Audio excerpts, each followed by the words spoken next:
हम सभी कौरवों और पांडवों के बीच हुए महाभारत के युद्ध के बारे में जानते हैं। इस युद्ध में भगवान कृष्ण अर्जुन के सारथी बने थे। जब अर्जुन के सामने अपने सगे भाई और गुरु युद्ध मैदान में आए तो अर्जुन उन्हें देखकर विचलित हो गए।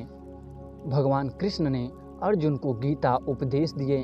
भगवान कृष्ण के इस युद्ध में अर्जुन को दिए उपदेश को गीता ज्ञान कहा जाता है, जिसे हिंदू धर्म में श्रीमद् भागवत गीता के नाम से जाना जाता है। कुरुक्षेत्र के युद्ध में भगवान कृष्ण ने अर्जुन को बताया था कि मनुष्य का सबसे बड़ा दुश्मन उसका गुस्सा होता है।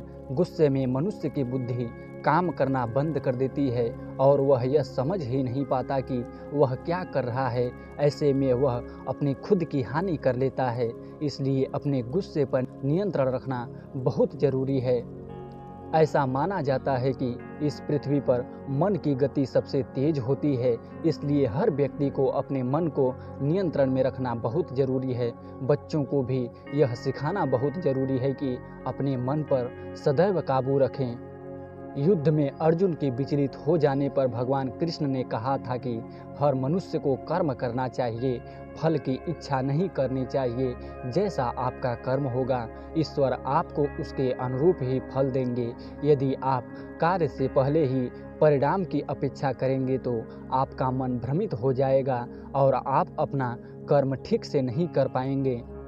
गीता में भगवान कृष्ण का एक उपदेश बताता है कि मनुष्य को सदैव अभ्यास करते रहना चाहिए। अभ्यास करने से मनुष्य का जीवन आसान हो जाता है। ऐसे में यदि किसी व्यक्ति का मन अशांत है तो उसे नियंत्रित करने का अभ्यास ही सबसे अच्छा मार्ग है।